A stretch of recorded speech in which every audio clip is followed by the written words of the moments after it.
नवीन तू भी आयो ना। चल बेटा, परागकण का व्यास कितना होता है बेटा? कौन बताएगा परागकण का व्यास? बताओ। 25 से 50 माइक्रोमीटर है ना। ठीक है, चलो आगे चलते हैं ना। हेडिंग लगाओ, पर परागण।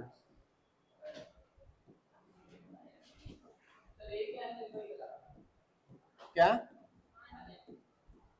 एक ही तो बताई थी, एक ही तो होती है, एक ही आनी है बेटा। आज पढ़ेंगे अपन पर परागण। ठीक है, क्रॉस पोलिनेशन बोलते हैं इसको इंग्लिश में। आनी आनी एक ही खूब है।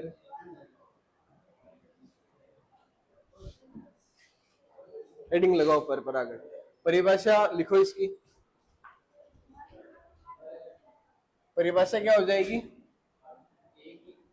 एक ही नहीं बेटा, अलग अलग पादप, अलग अलग पादप किंतु। लिखो, लिख ली क्या? लिखो तो। पर परागण हेतु कारक, पर परागण हेतु कारक।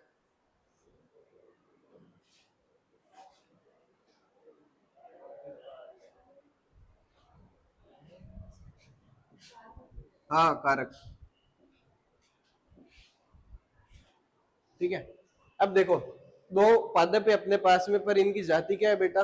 समान है। ठीक है, अब यहाँ से पराग कोश से पराग कणों को लेके जाना है यहाँ तक, तो कोई ना कोई माध्यम या कारक तो होना चाहिए ना अपने पास में। तो यहाँ पे कारक होते हैं अपने पास में कितने प्रकार के? दो प्रकार के। पहला जो कारक होता है उसको बोलेंगे अपन अजैविक कारक। कौन से कारक? अजैविक कारक।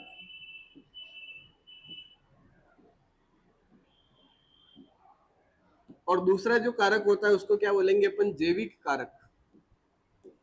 क्या बोलेंगे? जैविक कारक। अजैविक कारक यानी जिनमें क्या नहीं हो? जीवन नहीं हो। क्या नहीं होना चाहिए इनमें? जीवन। जैसे जल, जल के माध्यम से लेके जा सकता हूं। ठीक है, अगर कोई पादप कहाँ पे है? जल के अंदर उपस्थित है, तो उनमें परागण किसके द्वारा होगा? जल के द्वारा, है ना। जल में भी होते हैं ना पेड़ पौधे। ठीक है, और दूसरा, ये नाम सुना है क्या? वायु। हवा के द्वारा भी परागण हो सकता है ना। हवा चली जोर से, एक पुष्प से दूसरे पुष्प के अंदर क्या चला गया? अपना परागकण चला गया, तो किसके द्वारा हो जाएगा बेटा? ये वायु के द्वारा। ठीक है, और दूसरा कौन सा है अपना? जैविक कारक। ये किसके द्वारा होता है? पक्षियों के द्वारा हो सकता है ना। मधुमक्खी हो गई, है ना, ना आएगा बीच में,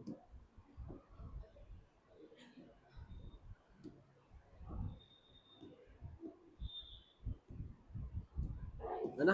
कोई भी जीव हो सकता है इसके लिए, है ना, जो एक पुष्प से दूसरे पुष्प में जाता हो, जैसे मक्खियां वगैरह हो जाती है। ठीक है, और अपन ह्यूमंस भी होते हैं, गाय भैंस वगैरह। मान लो कि भाई उन्होंने कोई चारा वगैरह खाया, तो परागकणों को खा लिया साथ में, तो वो परागकण एक जगह से कहाँ चले जाएंगे? दूसरी जगह। जहाँ वो क्या करेगी बेटा?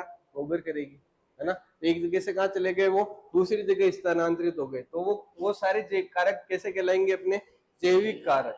ठीक है, तो पहले ये दोनों नाम लिख लेना, अजैविक कारक और जैविक कारक।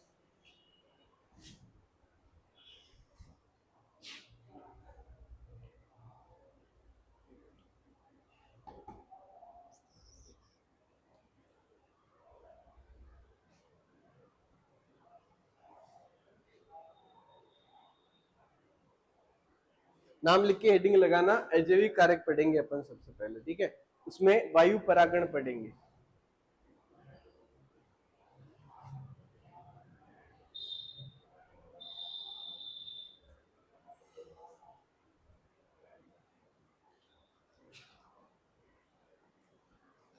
इसमें लिखो सबसे पहला वायु परागण।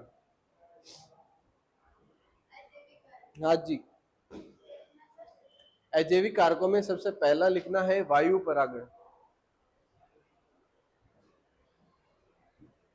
वायु परागण यानी हवा के द्वारा परागण की क्रिया करवानी। ठीक है, तो इसमें लिखना सबसे पहला पॉइंट, वायु परागण हेतु, वायु परागण हेतु पुष्प को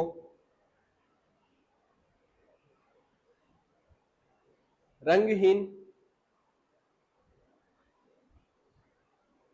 कॉमा लगा के लिखो, गंधहीन, वह छोटे आकार का, छोटे आकार का, वह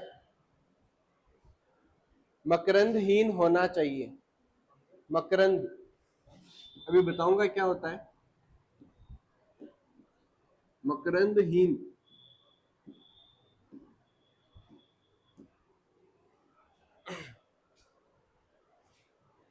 लिख लिया। अब समझो, पहला वर्ड क्या बोला था मैंने, रंगहीन। क्या बोला था, रंगहीन। जैसे मान लो गुलाब की जो पत्तियां होती है कौन से कलर की होती है, गुलाबी कलर की, है ना। अब हवा चलवाने के लिए ये गुलाबी कलर हवा को आकर्षित कर सकता है क्या, कि भाई गुलाबी कलर गुलाब का गुलाबी कलर है, तो भाई ये गुलाबी कलर देख के हवा को आकर्षित कर सकता है क्या, ये नहीं कर सकता। हवा का कोई प्रभाव नहीं पड़ता, उसकी मर्जी होगी तब चलेगी, बाकी नहीं चलेगी। ठीक है, तो पहला पुष्प कैसा होना चाहिए अपना, रंगहीन होना चाहिए। दूसरा क्या लिखवाया था, गंधहीन।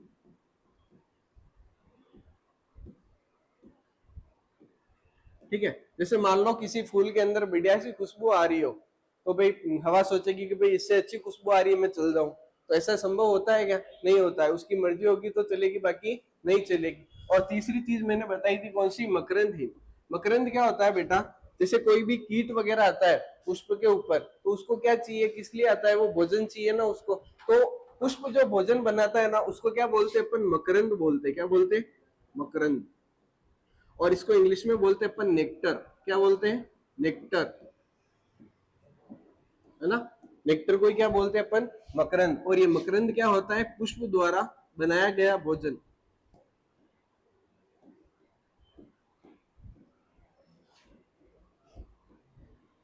बनाया भोजन। अब हवा को भूख लगती है क्या, नहीं लगती है। तो मकरंद नहीं भी बना हो या बना हो तो भी कोई दिक्कत नहीं आएगी और हवा चल जाएगी। ठीक है, तीसरा पॉइंट क्या हो गया अपने, मकरंदहीन होना चाहिए। ठीक है, इसके अलावा और कुछ लिखवाया क्या, नहीं लिखवाया। और इसके दल कैसे होने चाहिए, छोटे होने चाहिए, चौथी चीज, है ना। जैसे कोई पुष्प है, इसको क्या बोलते हैं अपन, स्त्री केसर, इसको क्या बोलेंगे, पुकेसर। और इसके पास में क्या होते हैं अपने, दल होते हैं। ठीक है, हवा का दल पे कोई भी प्रभाव नहीं पड़ता है, उसको गिरना कहाँ है, यहाँ पे वर्तिकाग्र के ऊपर आके गिरना है। ठीक है, या कोई कीट वगैरह आएगा तो सीधा या तो यहाँ पे बैठेगा या यहाँ पे बैठेगा। ठीक है, उसका दल से कोई भी लेना देना नहीं होता है। ठीक है, अब दूसरा पॉइंट लिखना है इसमें आगे, परागकण, परागकण छोटे, कोमा लगा के लिखना, हल्के तथा शुष्क होते हैं। शुष्क,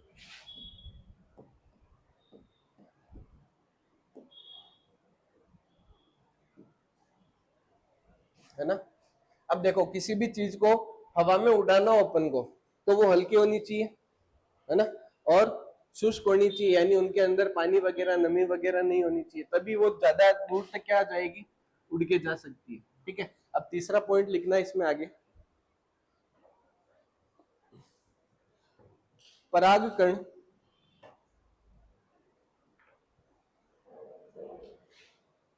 अधिक मात्रा में, अधिक मात्रा में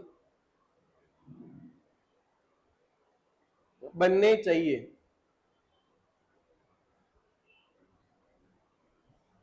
ताकि वह अधिक दूरी तक, ताकि वह अधिक दूरी तक जा सके।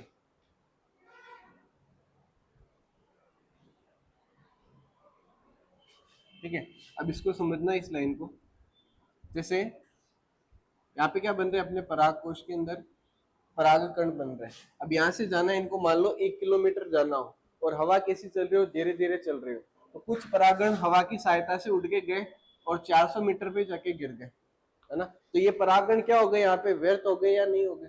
तो परागकणों की जो संख्या बननी चाहिए बेटा, वो भी क्या बननी चाहिए, ज्यादा बननी चाहिए। मान लो कि कभी ज्यादा हवा चली तो परागकण बिल्कुल एकदम दूसरे वर्तिकाग्र के ऊपर पहुंच जाए, ठीक है।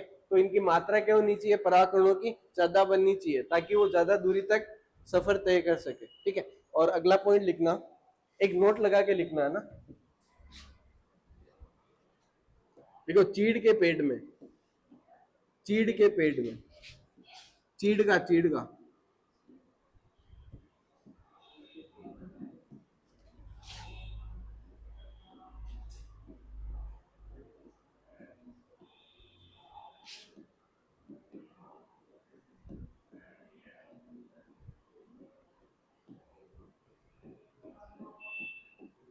देखो चीड़ के पेट में परागकण पंख युक्त होते हैं। वो भी कैसे, है ना। देखो ये परागकण है, उसके पास में छोटे छोटे से क्या होते हैं, पंख, ताकि ज्यादा दूरी तक ये सफर तय कर सके। जैसे आपने घर पे देखा होगा, आंकड़ा जानते हो क्या, आंकड़े के ऐसे गोल गोल लगा होता है ना। उसमें एक बीज होता है ऐसा छोटा सा, ये क्या होता है, इसका परागकण। और साइड में व्हाइट व्हाइट कलर के ऐसे रेशे निकले हुए होते हैं, देखा है क्या ऐसा, है ना। वो उड़ता रहता है हवा के अंदर, ठीक है। आंकड़े के अंदर भी ये गुण पाया जाता है। वैसे ही चीड़ के पेट के अंदर भी क्या होते हैं, छोटे छोटे से पंख होते हैं, ताकि वो ज्यादा दूरी तक जा सके, ठीक है। फिर नेक्स्ट पॉइंट लिखना अगला, कितने हो गए, 3 हो गए, है ना। फिर लिखो आगे, नेक्स्ट हेडिंग लगाओ, जल परागण, जल परागण, जल परागण, हेडिंग लगानी सेकंड, है ना। पहला वायु देख लिया अपन ने, उसके लिए क्या क्या अनुकूलन होनी चाहिए वो सारी चीजें देख ली। और अब आगे अपना कौन सा, जल परागण, ठीक है। इसमें लिखना, जल परागण हेतु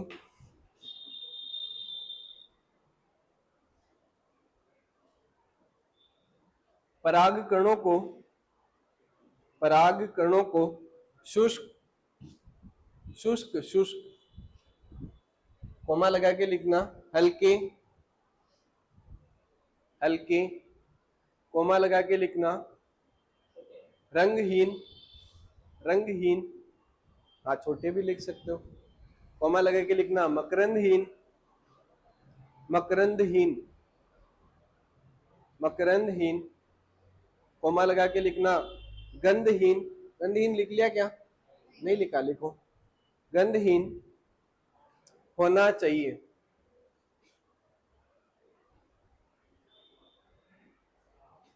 तथा, तथा पराग कणों के ऊपर,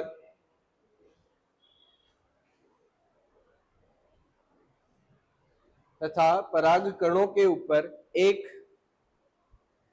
मोम की परत होनी चाहिए, मोम की परत होनी चाहिए,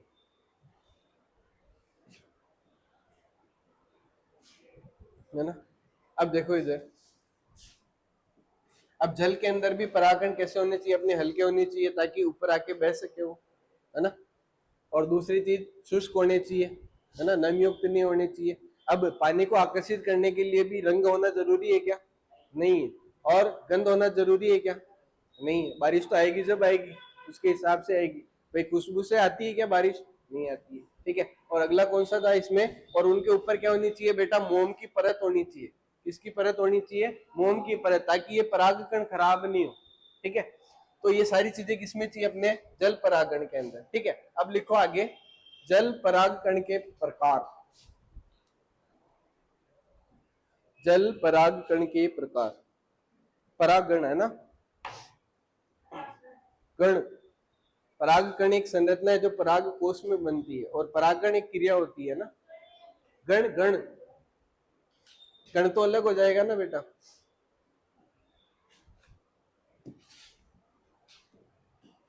ये होती है 2 प्रकार की, एक तो होता है अधिजल,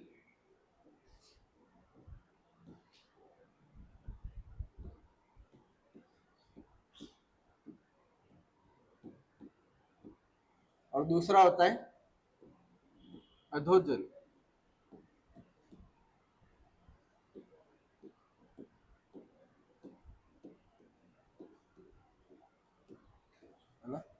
इनका इंग्लिश में भी नाम याद रखना, इसको बोलते हैं अपन एपी हाइड्रोफिली,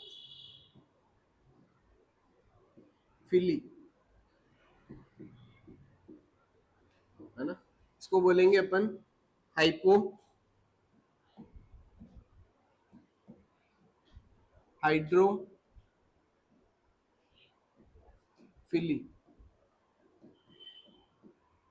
है ना। ये दोनों नाम भी याद रखना, ठीक है। एपीहाइड्रोफिली किसको बोलते हैं अपन? अधिजल परागण को। और अधोजल परागण को क्या बोलेंगे अपन? हाइपोहाइड्रोफिली। ये दोनों नाम लिख लो एक बार, फिर आगे चलते हैं। हाँ, प्रकार है। जल परागण क्या है ना,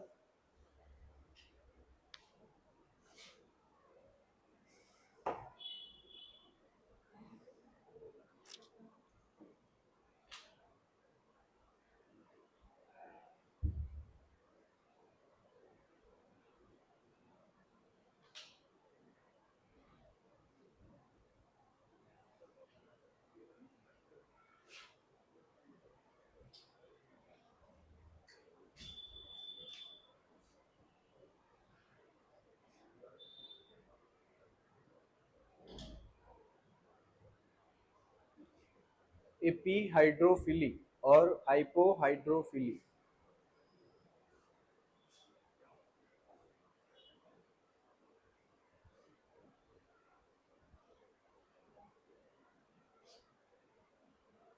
हाइपोहाइड्रोफिली, है ना।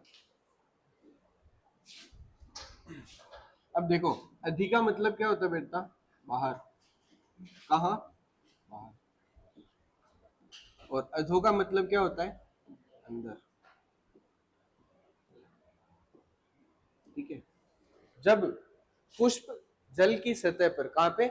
जल की सतह पर क्या होता है? परागित होता है। क्या होता है? परागित। तो उसको क्या बोलेंगे अपन? अधिजल परागण, है ना।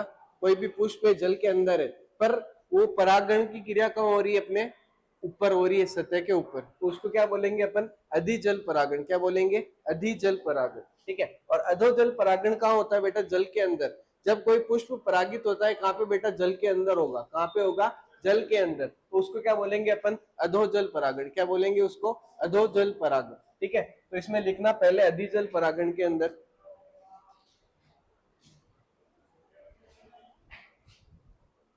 जब कोई पुष्प जल की सतह पर, जब कोई पुष्प जल की सतह पर परागित होता है, तो उसे अधिजल परागण कहते हैं।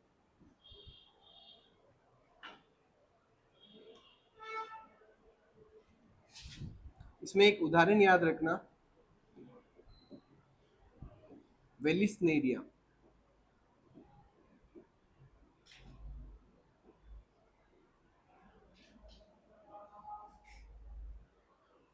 उदाहरण याद रखना है इसमें, वेलिस्नेरिया। वेलिस्नेरिया में कैसा पाया जाता है? अधिजल परागण, यानी जल के बाहर।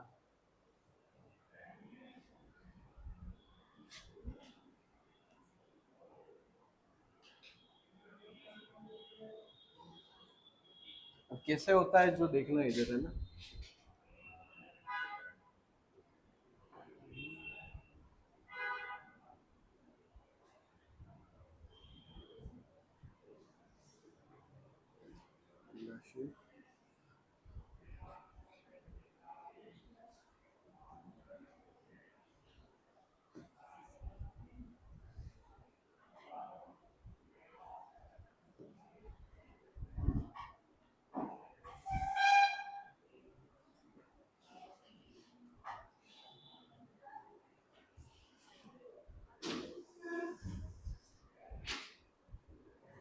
ठीक है। अब ऐसा कोई पुष्प होता है जिसका नाम क्या है बेटा? वेलिस्नेरिया। ठीक है। इसमें ये नीचे अंडाशय होता है, और बीच में ये पतली सी दिख रही है बेटा, ये वर्तिका। और ऊपर ही ऊपर क्या होता है? वर्तिकाग्र। ये कहाँ खुलता है? तो जल की सतह पे खुलता है। कहाँ खुलता है? जल की सतह पर। ये पुकेसर क्या बनाता है बेटा? परागकण। क्या बनाता है? परागकण। ठीक है। और परागकण कैसे होते हैं इसके? शुष्क होते हैं ना, हल्के होते हैं ना। अब जब ये परिपक्व होके बाहर निकलेंगे तो किस साइड में जाएंगे, ऊपर की ओर जाएंगे ना, ठीक है। तो ऊपर की ओर जाने के बाद में ये वर्तिकाग्र कैसी होती है, यहाँ पे चिपचिपी होती है, कैसी होती है, चिपचिपी। तो ये परागकण इसकी सतह पे जाके क्या हो जाएंगे, चिपक जाएंगे, है ना। और जैसे ही चिपके और ये वर्तिकाग्र से अंदर की ओर ग्रोथ करेंगे और यहाँ पे जो अंडाशय के अंदर बीजांड है वहां से जाके क्या हो जाएंगे, निषेचित हो जाएंगे, ठीक है। तो ये क्रिया याद रखनी। और दूसरा कौन सा है अपना, अधोजल परागण, ठीक है। इसमें वर्तिकाग्र भी जल के अंदर होती है, ठीक है। और परागकण जो बनते हैं वो भी कहाँ बनते हैं, जल के अंदर, ठीक है। और दोनों एक दूसरे को क्या कर लेते हैं, परागित कर लेते हैं, ठीक है। तो ये दोनों एग्जाम्पल याद रखना। एग्जाम्पल लिख ली क्या, ये वेलिस नेरिया, और इसमें लिखना अधोजल के अंदर लगाओ, हेडिंग लगाओ, मैं लिखवा दूं ना।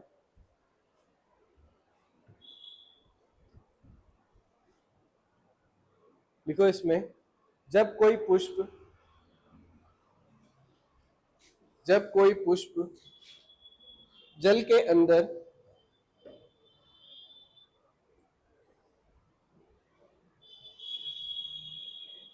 जल के अंदर परागित होता है, परागित होता है,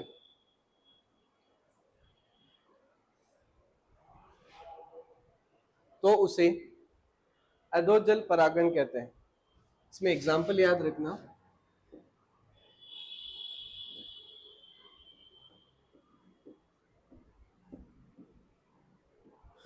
एक तो सीरेटोफिलम,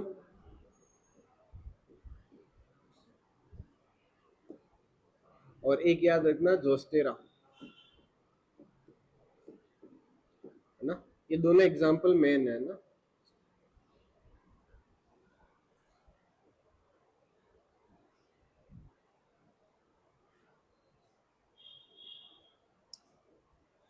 एक तो इसमें वेलिस नेरिया याद रखना है, इसमें सीरेटोफिलम और जोस्टेरा, ठीक है। इसका ज्यादा आता है मेन, है ना, वेलिस नेरिया इंपोर्टेंट है।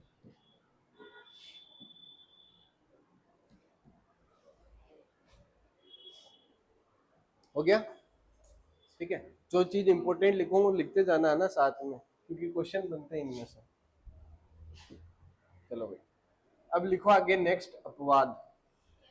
अपवाद, अपवाद। हम्म, हाँ, अपवाद लिखो। लिखो इसमें पहला, ये नाम सुना है क्या, जल हाइसिंथ या जल कमुदिनी। अपवाद में बता रहा हूँ आपको ना। एक तो ये जल कमुदिनी नाम सुना है क्या, नहीं सुना है।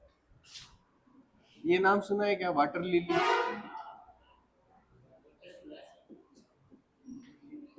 है ना। और दूसरा,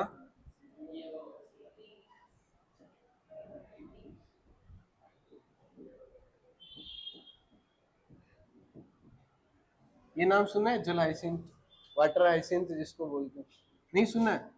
ये नाम सुना है क्या, जल परी नहीं रहे,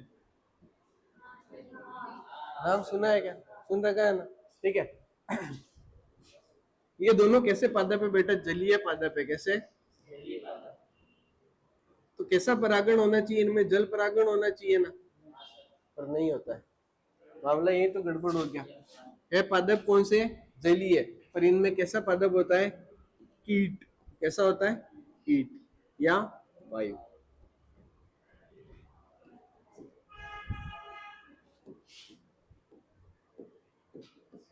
कीट या वायु परागण पाया जाता है इनमें ना, याद रखना, ठीक है।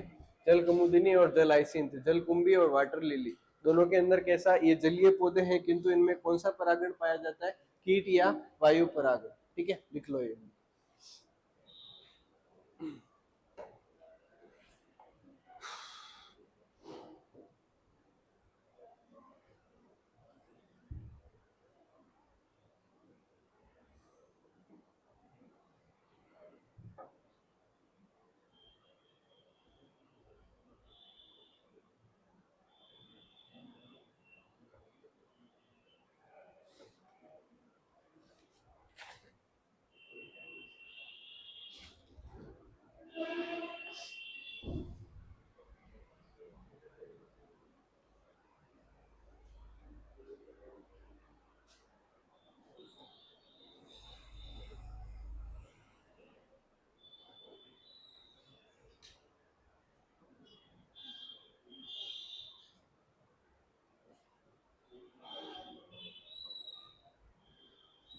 अब लिखना जैविक कारक, हेडिंग जैविक कारक।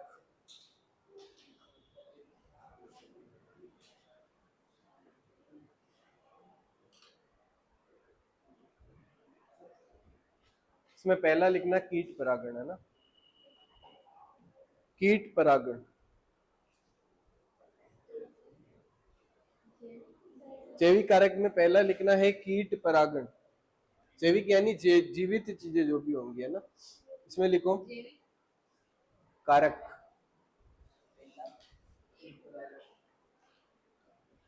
जैविक कारक में पहला लिखना है कीट परागण, परागण लिख लिया। इसमें लिखो पहला पॉइंट, कीटों को आकर्षित करने के लिए, अब कौन आ गया, अपने जीवित चीजें आ गई, तो उनमें क्या होता है, लालच होता है। क्या होता है, लालच, कि भाई कुछ ना कुछ खाने आएंगे, है ना। आप दूसरा घरे जावा तो कहीं पीपा जावा, चाय पानी बिस्कुट खापा जावा, ठीक है, तो कुछ ना कुछ क्या आ जाता है बेटा, लालच आ जाता है। तो इसमें लिखना, देखो कीटों को आकर्षित करने के लिए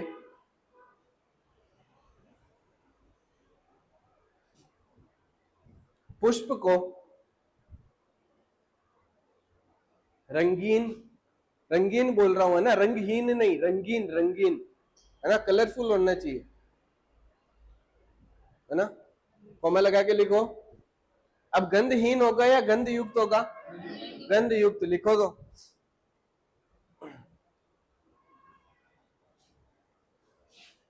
वह मकरंद युक्त, मकरंद क्या होता है, भोजन होता है। क्या होता है, भोजन, तो भोजन खाने तो जाएगा ही, है ना। तो लिखो मकरंद युक्त होना चाहिए, मकरंद युक्त होना चाहिए। आगे लिखना उदाहरण, है ना, जैसे मधुमक्खियां, आगे लिखो उदाहरण, जैसे मधुमक्खियां, तितलियां, भंवरे, देखो भंवरे ने खिलाया फूल फूल वाला, है ना, ये गाना बन रखा है, भंवरे ने खिलाया फूल फूल वाला, है ना। तो लिखो आगे तितलियां। और कौन हो सकता है, मच्छर, मच्छर, मच्छर, हाँ मच्छर भी होते हैं, ठीक है। मच्छर क्या काम करते हैं, जो मेल मच्छर होता है ना, वो कभी भी है ना दूसरों का रक्त नहीं पीता है, जैसे अपना, ठीक है। मेल मच्छर कभी नहीं काटता है किसी इंसान को, हमेशा कौन काटती है बेटा, फीमेल मच्छर काटती है। क्यों काटती है बताऊं, देखना, जो मेल मॉस्किटो होता है, मच्छर, वो जो अपना पोषण होता है ना, यानी खाना पीना, कहां से प्राप्त करता है, फूलों से। किससे प्राप्त करता है, और जो महिला मंडल होती है, महिला मच्छर, ये क्या पीती है बेटा, खून पीती है। क्या पीती है, खून। और खून क्यों पीती है, क्योंकि इसको किसको जन्म देना रहता है, संतति को, बच्चे बनाने होते हैं ना इसको, और बच्चे बनाने के लिए क्या चाहिए इसको, खून चाहिए। और खून का, इसके लार्वा जो होता है ना बेटा, लार्वा मच्छर के अंदर, इसके अंदर इसके क्या होते हैं, छोटे छोटे ये बच्चे, भ्रूण बन जाते हैं ना लार्वा के अंदर। तो उस लार्वा का जो चक्र होता है, उसको पूरा करने के लिए क्या चाहिए, उसको खून चाहिए मनुष्य का, ठीक है। इसीलिए महिला मच्छर जो होती है वो किसको काटती है, अपन को, और क्या फैलाती है, रोग, जैसे मलेरिया हो गया, है ना, डेंगू, है ना। मलेरिया कौन कौन सा मच्छर फैलाता है, मादा एनाफिलीज। और डेंगू कौन फैलाता है, मादा एडीज, है ना, एडीज, एडीज मच्छर, ठीक है। ये भी कौन होती है, महिला, और वो मलेरिया फैलाने वाली एनाफिलीज, ठीक है। चलो भाई, लिखना आगे इसमें, कहाँ तक लिख लिया, एग्जाम्पल लिख लिया। अब नेक्स्ट हेडिंग लगाओ इसी में, या नोट लगा के लिखो एक, है ना।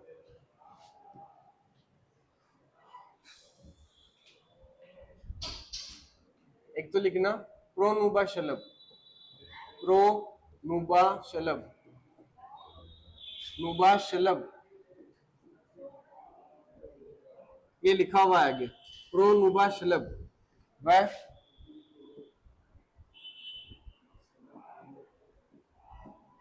यक्का पादप में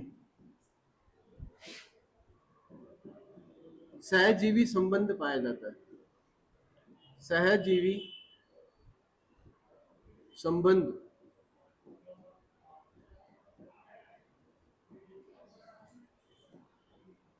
पाया जाता है।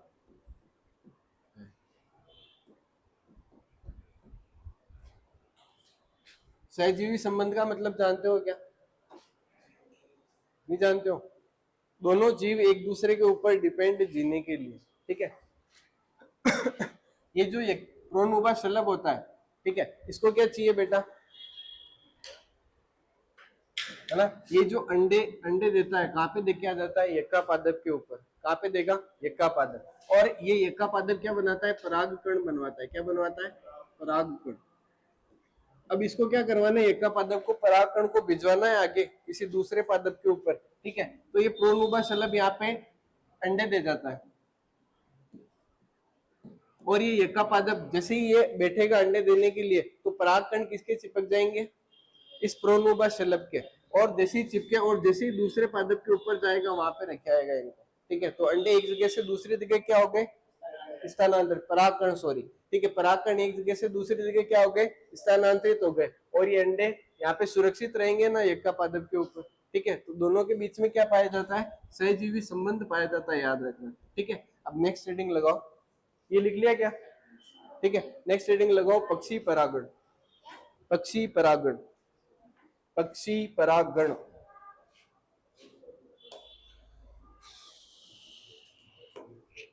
ठीक है,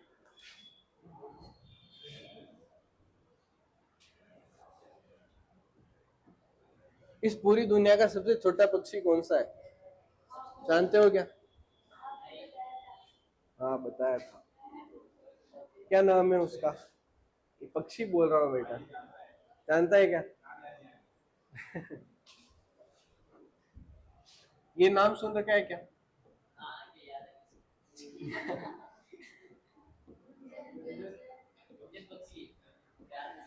सुन रखा है क्या नाम?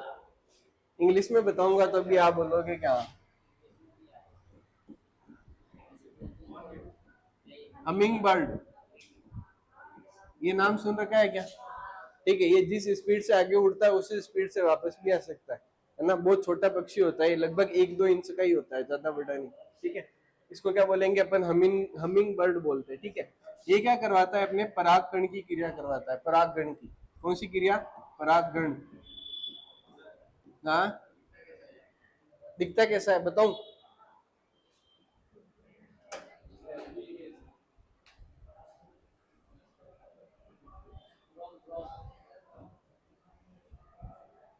कहाँ है रे ये?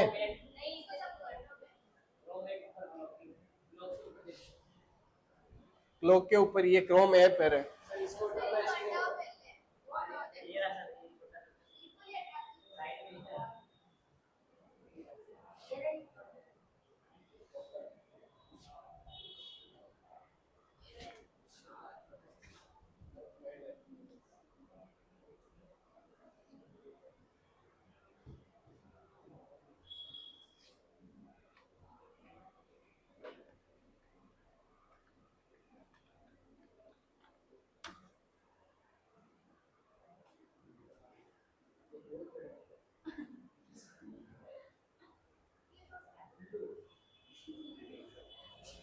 उल्लू नहीं है रे यार।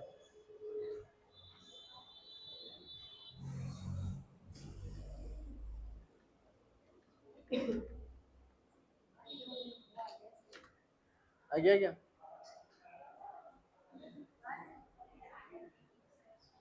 ये रहा, ऐसा है ना, या नहीं होता है बेटा, है ना। वो तो चटकली बोलते हैं उसको शायद, है ना, छोटी सी होती है ना। ये नहीं होता है रे यार। हाँ कहता है कि ये उधर ऑस्ट्रेलिया साइड में ज्यादा होते हैं ना। तो ये याद रखना, ये कौन सा पक्षी है? गुंजन पक्षी। ये जिस स्पीड से आगे जाता है उसी स्पीड से कहाँ जाता है? पीछे आ जाता है। और ये दो पादपों के अंदर क्या करवाता है बेटा? परागण की क्रिया करवाता है ना। तो याद रखना है आपको, है एक तो करवाता है इसमें लास्ट में। लास्ट जानते हो क्या है ना? इसके फूल कैसे होते हैं? अरे ऑरेंज और येलो येलोइश कलर के। इसको बोलते हैं अपन हिंदी में जंगल की आग बोलते हैं। क्या बोलते हैं?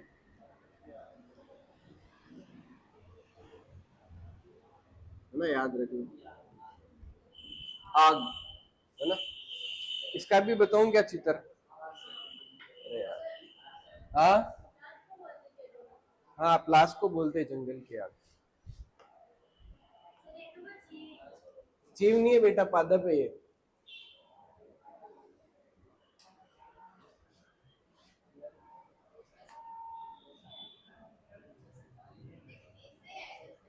सी आएगा क्या?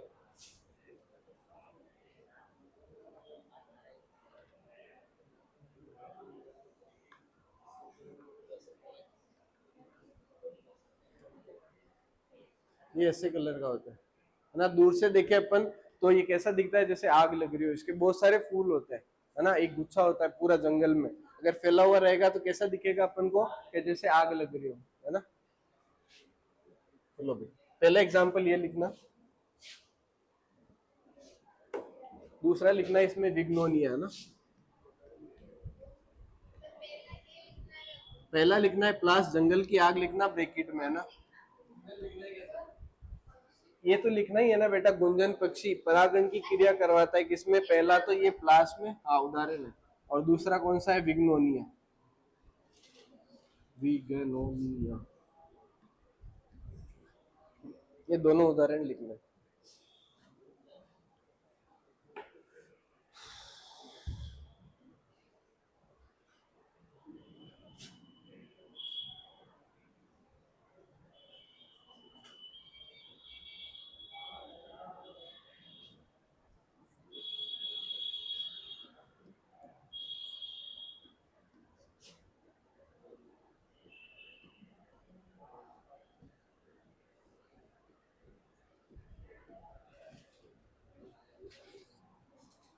फिर सेकंड हेडिंग लगाना, घोंगे द्वारा परागण।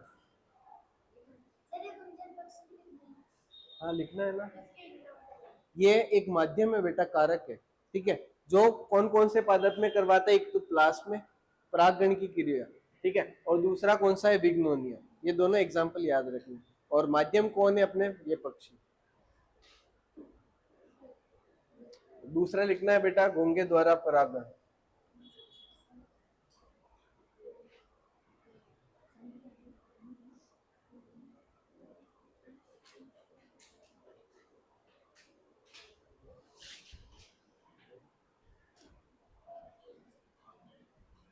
लगा ली हेडिंग?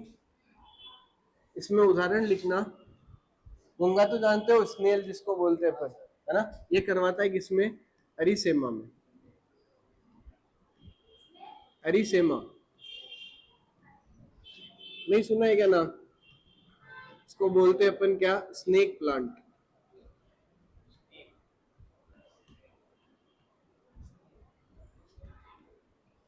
इसकी जो पत्तियां होती है या दल होते हैं वो कैसे दिखेंगे अपन को? कोबरा सांप देखा है? वो जैसे फन करता है ना, वैसे दिखते हैं इसको। अरे यार, आपको दिन कहीं घूम यार, देख लीजिए ना। चलो लिखो, अरे सेमा, माँ है ना। हाँ एग्जाम्पल है कि भाई घोंगा किसमें परागण करवाता है? तो अरिसेमा स्नेक प्लांट में, ठीक है। फिर नेक्स्ट लिखना,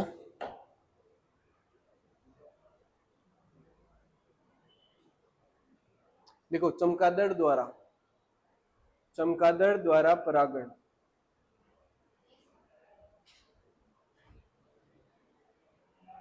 चमगादड़ द्वारा परागण।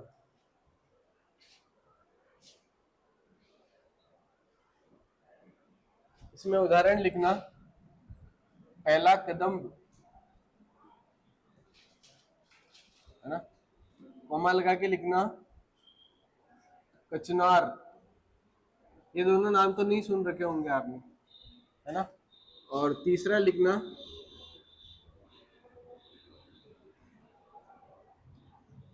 केला। केला तो जानते हो। और चौथा लिखना, अमरूद।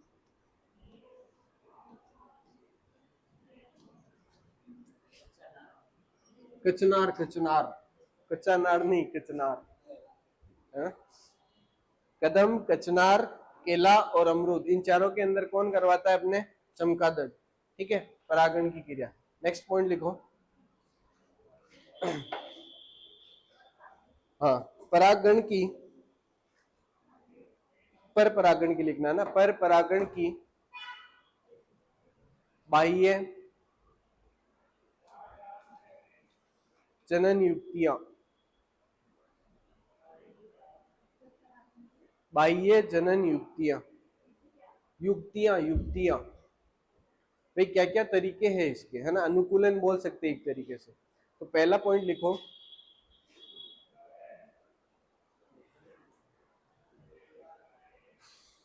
पहला पॉइंट लिखो इसमें कि पर परागण हेतु पुष्प एक लिंगी होना चाहिए। पुष्प कैसा होना चाहिए बेटा? एक लिंगी। अगर द्विलिंगी हुआ तो क्या हो जाएगा, उसमें स्वपरागण होने के चांसेस है या नहीं, है ना। तो पुष्प कैसा होना चाहिए अपना? एक लिंगी होना चाहिए। नर पार्ट अलग फूल पे होना चाहिए और मादा पार्ट अलग फूल। ठीक है, लिखो दूसरा पॉइंट, एक लिंगी लिखा। इसमें आगे लिखना दूसरा, स्वपरागण में अपन ने देखा था किसी पक्वता थी, समकाल पक्वता। किसी थी? समकाल, यानी दोनों एक ही समय पे क्या होने चाहिए? परिपक्व होने चाहिए। और यहाँ पे क्या चाहिए बेटा? भिन्न काल पक्वता। मान लो एक जगह से, एक फूल से दूसरे फूल में जाने में 10 दिन लग रहे हैं, तो 10 दिन बाद वो अगला फूल क्या होना चाहिए? परिपक्व होना चाहिए। ठीक है, तो इसमें लिखना आगे भिन्न काल पक्वता, दूसरा पॉइंट है ना, भिन्न काल पक्वता। लिख लोगे या लिखूं? है भिन्न काल पक्वता, ब्रैकेट में लिख सकते हो आप लोग के अलग अलग समय पे परिपक्व होने चाहिए, अलग अलग समय पर परिपक्व होने चाहिए।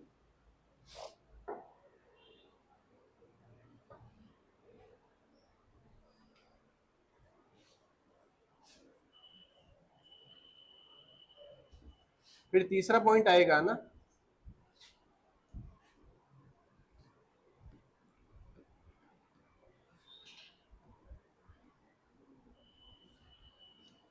देखो तीसरा पॉइंट, पुष्प उन्मील्य होने चाहिए।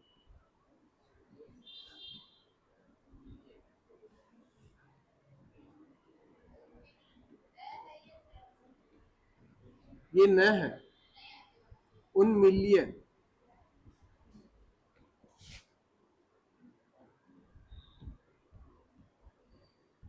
अब उन्मील्य का मतलब कौन बताएगा मेरे को?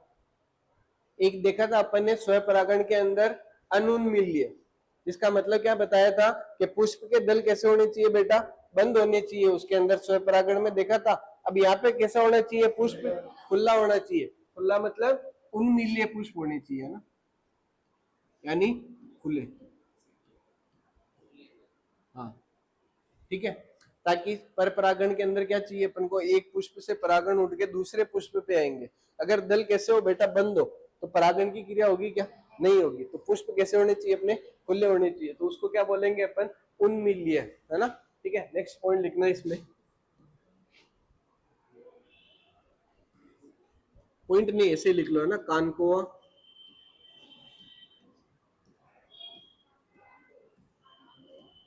नीचे लिखना है इसमें पेंसी,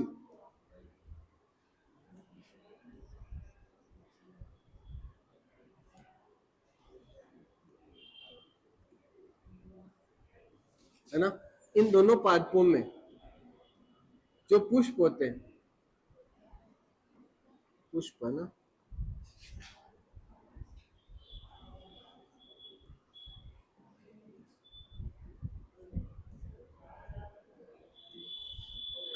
उन्मील भी होते हैं और अनुन्मील भी होते हैं।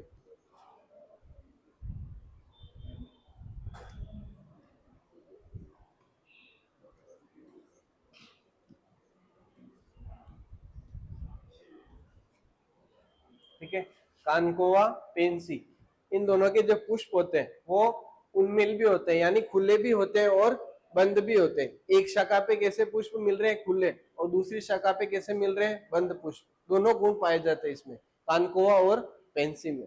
ठीक है, लिख लो ये। ओ, नेक्स्ट पॉइंट लिखना।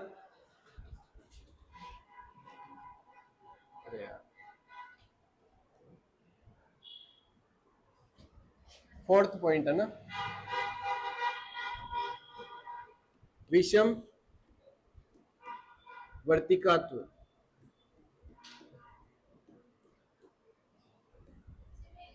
हाँ, फोर्थ पॉइंट है ना। तीसरा ये था पुष्प उन्मील होने चाहिए, अगला कौन सा है बेटा, विषम वर्तिकात्व।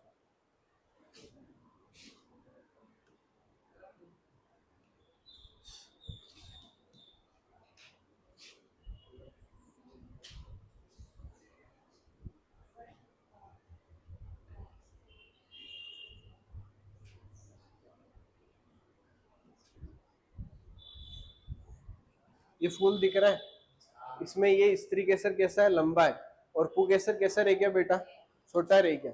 तो यहाँ से मान लो हवा भी चलेगी तो यहाँ से परागण कहाँ टकरा के गिर जाएंगे, यहीं पे, है ना। वर्तिकाग्र तक पहुंच पाएंगे क्या, नहीं पहुंच पाएंगे। तो ये गुण भी किसमें चाहिए अपन को, पर परागण के अंदर। किसमें चाहिए, पर परागण के अंदर, ताकि ये स्त्री केसर बड़ा रह जाए तो दूसरा आके ही इसके अंदर निषेचन की क्रिया कर सकता है ना, है ना। ये तो जा नहीं सकता है क्योंकि हवा वगैरह चलेगी तो भी ऊपर तो कैसे चढ़ेगा, है ना। तो ठीक है, तो ये गुण कौन सा हो जाएगा अपने, विषम वर्तिकात्व का गुण। ये डायग्राम बना लो, है ना।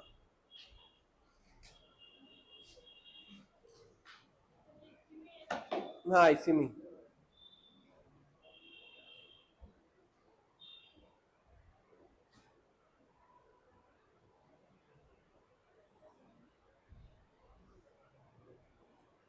इसमें लाइन भी लिख सकते हो कि भाई स्त्री केसर कुकेसर से बड़ी होनी चाहिए, लंबी होनी चाहिए, है ना। लिख लो,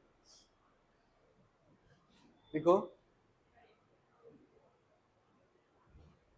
स्त्री केसर कुकेसर से बड़ी होनी चाहिए।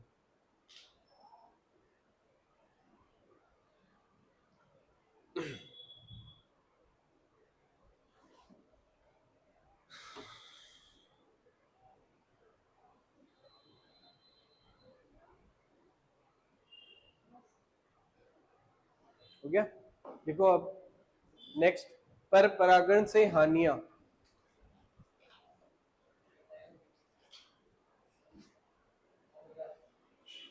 देखो, पर परागण से हानियां, इसमें लिखना, पर परागण की क्रिया अनिश्चित होती है।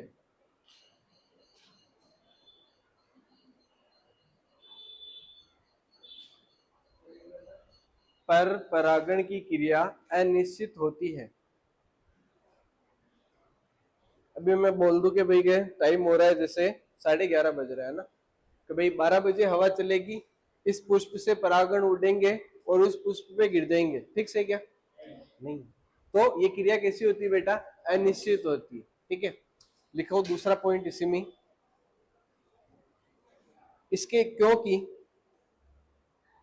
क्योंकि परागण के लिए परागण के लिए वायु, जल एवं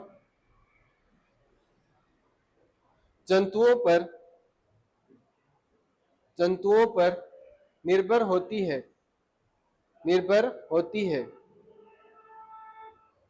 जो परागित करने हेतु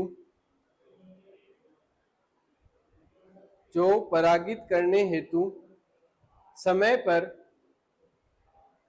पर निर्भर करते हैं, जिससे जिससे अधिकांश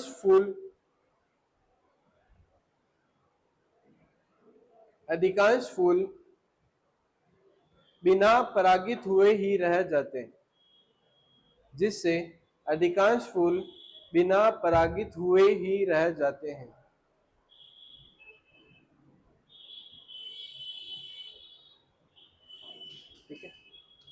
आइए ये तीनों लाइन समझ में। इसमें याद रखना कि भाई ये कीट वगैरह जो समय पर उपलब्ध नहीं हो पाते, मान लो कि भाई कोई पौधा आज परिपक्व हो गया और कीट 10 दिन बाद आके बैठ रहा है, ठीक है, उसके ऊपर, तो परागण की क्रिया होगी क्या? फिर नहीं, मान लो परागण नष्ट हो जाएगा तब तक तो, ठीक है। लिखना इसमें आगे,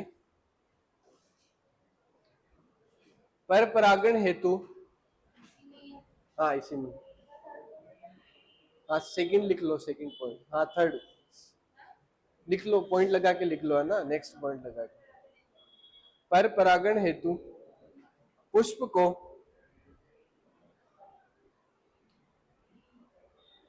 मकरंद, कोमा लगा के लिखना, रंगीन तथा गंध युक्त होने हेतु, गंध युक्त होने हेतु ज्यादा ऊर्जा का व्यय करना पड़ता है। व्यय यानी खर्च,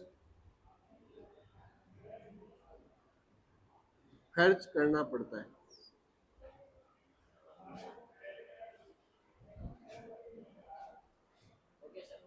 ठीक है, मान लो कि भाई कोई मधुमक्खी है, ठीक है, केले के पेड़ के ऊपर बैठ रही है, वहां से भोजन खा रही है। अब दूसरे, जब वो वहां से उड़ी, दूसरे पादप पे जाएगी ना भोजन लेने, ठीक है, तो दूसरा पादप मान लो केले का नहीं होके किसका हो गया? अमरूद का हो गया, तो वहां पे तो परागित कर नहीं पाएगी वो, क्योंकि वो तो एक्सेप्ट नहीं होगा। भाई अमरूद के पेड़ के केले तोड़ना लगेंगे क्या? नहीं लगते हैं ना। तो इसको ज्यादा से ज्यादा क्या बनाना पड़ेगा? फिर केले के पेड़ को भोजन बनाना पड़ेगा, ठीक है। और मान लो कि भाई रंगहीन होता है या गंधहीन होता है, जिसे है ना वो ज्यादा गंध निकालनी पड़ती हो, तो इसके अंदर क्या ऊर्जा का क्या होगा? इसका ज्यादा खर्चा हो जाएगा, ठीक है। नेक्स्ट पॉइंट लिखना अब इसमें आगे, अगला है ना, पर परागण के लाभ, पर परागण के लाभ,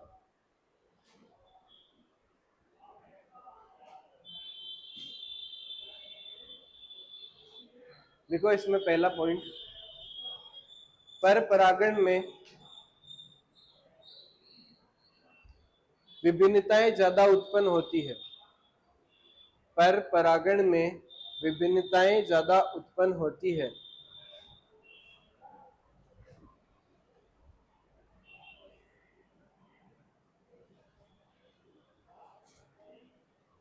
ठीक है, जैसे एक प्लांट ये रहा, एक प्लांट ये रहा, ये कौन सा है अपने? रोग वाला है। कैसा है? रोग वाला। और ये कैसा है अपने पास में? बिना रोग वाला, है ना। बिना रोग वाले में क्या बन रहे हैं अपने? परागगण, परागकण, है ना। और यहाँ पे कौन उपस्थित है अपने? इस तरीके से उपस्थित है, ठीक है। ये बिना रोग वाले पौधे से परागकण उड़ के यहाँ पे आए, निषेचन हुआ, उसके बाद में क्या बनती है? इनकी संतति या बीज बनते हैं, है ना। और उन बीजों में साथ साथ कौन सा गुण आ गया? बिना रोग का। कौन सा गुण आ गया? बिना रोग का। तो इस पौधे के लिए वो लाभदायक है या नहीं है? है ना, लाभदायक। तो इसमें क्या हो गई? विभिन्नता उत्पन्न हो गई। मान लो ये बोना पौधा है, ये लंबा है, ठीक है, लंबे पौधे से गए परागण, परागकण, ठीक है, और यहाँ पे आके रुक गए, और सारे बीज जो बने कैसे बन गए? लंबे पौधे के। तो ये क्या हो रही है? इसमें विभिन्नता उत्पन्न हो रही है, ठीक है। लंबा बोना था तो कैसे पौधे मिल गए वापस बाद में? लंबे पौधे मिल गए, ठीक है। नेक्स्ट पॉइंट लिखना, सेकंड,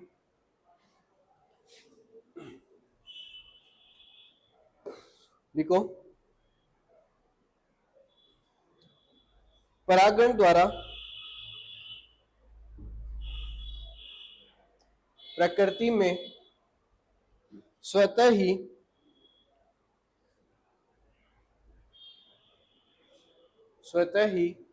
नई संततियों की उत्पत्ति होती है। नई संततियों की उत्पत्ति होती है, जिससे जिससे हाइब्रिड, हाइब्रिड जानते हो क्या? इसको क्या बोलते हैं अपन? संकरित,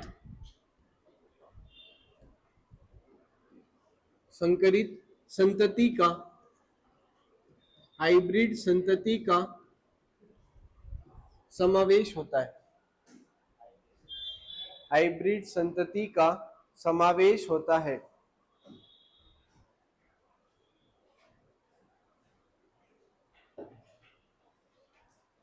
तथा हाइब्रिड संतति का समावेश होता है तथा इन पौधों में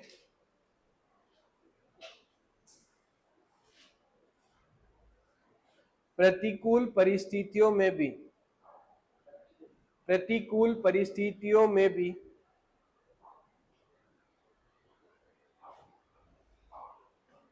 खड़े रहने की क्षमता उत्पन्न हो जाती है। प्रतिकूल परिस्थितियों में भी खड़े रहने की क्षमता उत्पन्न हो जाती है।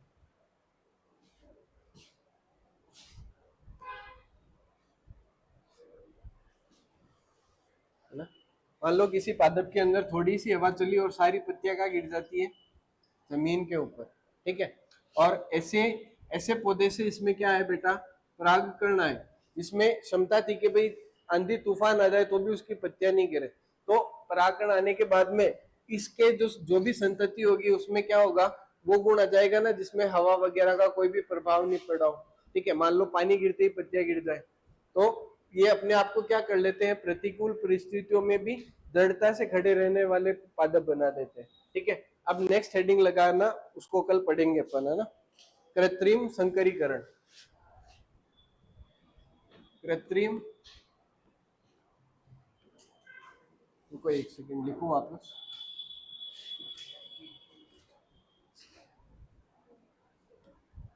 कृत्रिम संकरीकरण।